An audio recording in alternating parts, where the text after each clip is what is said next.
Welcome back to my another video. আজকে আপনাদের সম্মুখে আমি শুটকি দিয়ে কচি কুমড়ার মিষ্টি কুমড়ার একটা দারুণ মজাদার রেসিপি নিয়ে হাজির হলাম।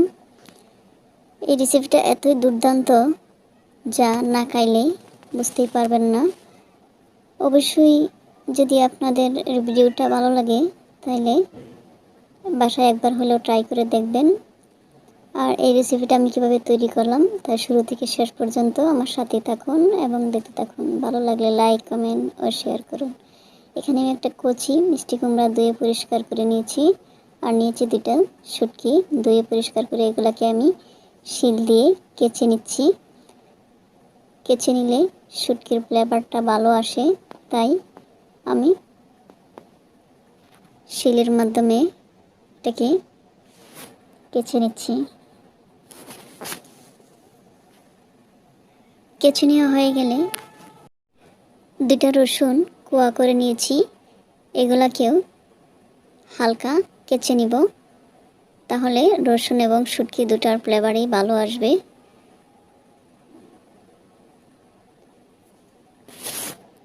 আমি শুটকি এবং রসুনটাকে ভালোভাবে কেচে নিয়েছি।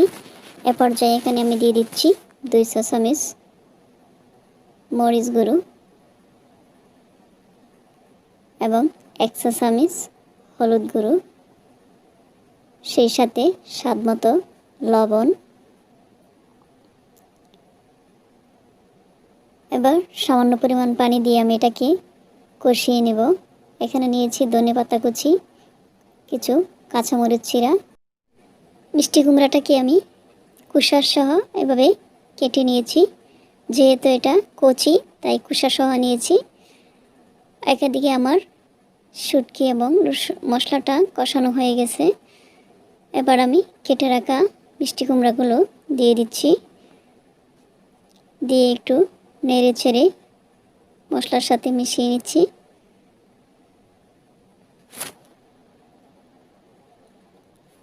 এখানে আমি আর অতিরিক্ত কোনো পানি ইউজ করব না। নেড়ে ছেড়ে আমি কিছু সময়ের জন্য ডেকে দিচ্ছি। ফিরে আসছি ব্রেকের পর।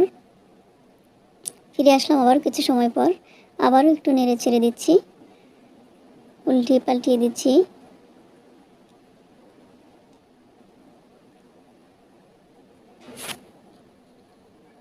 এই মিষ্টি কুমড়াটা কুসার সহ অত্যন্ত মজাদার হয়ে থাকে, যেহেতু এটা কচি তাই কুসা সহই নিয়েছি। আর কুসাটাও কচি হওয়ার কারণে সিদ্ধ হয়ে যাবে। আবার কিছু সময় ডেকে দিয়ে ফিরে আসলাম ব্রেকের পর।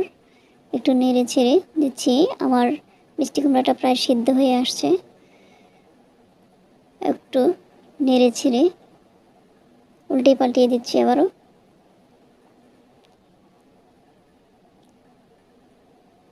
মিষ্টি কুমড়াটা যখন প্রায় সিদ্ধ হয়ে আসছে তখনই তন্মধ্যে দিয়ে দিচ্ছি আমার আগে থেকেই চিড়ে রাখা কাঁচামরিচগুলো।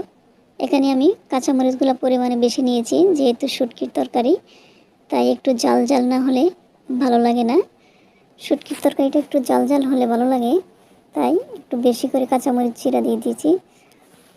নেড়ে চেড়ে আবারও কিছু সময়ের জন্য আমি রেখে দিলাম।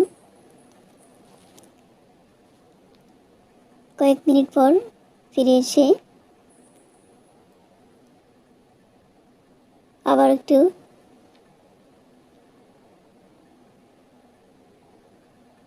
তার মধ্যে দিয়ে দিচ্ছি ধনেপাতা কুচিগুলো। ধনেপাতা কুচিগুলো দিয়ে আবারও আমি নেড়ে ছেড়ে দিচ্ছি।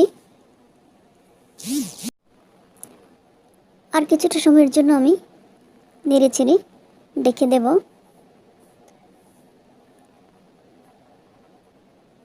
দেখতে পাচ্ছেন আমি এখানে আর অতিরিক্ত কোনো পানি ইউজ করিনি। যে পানিটা উঠে আসছে সেটা দিয়েই পুরো রেসিপিটা আমার কমপ্লিট হয়ে যাবে। ডেকে দেওয়ার পর আবার কিছু সময়ের পর ফিরে আসলাম, নেড়ে ছেড়ে দিচ্ছি। হয়ে গেল সম্পূর্ণরূপে আমার দুর্দান্ত শুটকি দিয়ে এই মিষ্টি কুমড়া রেসিপি।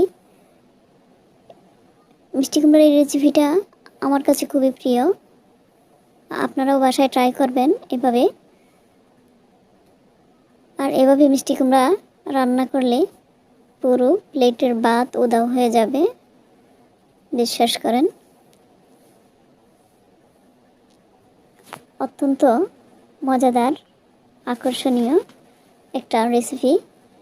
গরম গরম ভাতের সাথে পরিবেশন করার মজাটাই ভিন্ন রকম। যদি আমার আজকের ভিডিওটা ভালো লাগে অবশ্যই আপনারা লাইক, কমেন্ট আর শেয়ার করবেন। যারা চ্যানেল থেকে দেখছেন সাবস্ক্রাইব করে নোটিফিকেশন অন করে রাখবেন। যারা ফেসবুক পেজ থেকে দেখছেন অবশ্যই ফলো বাটন দিয়ে রাখবেন, যাতে নতুন ভিডিও আপলোড দেওয়ার সাথে সাথে আপনাদের কাছে পৌঁছে যায়। আল্লাহ হাফেজ।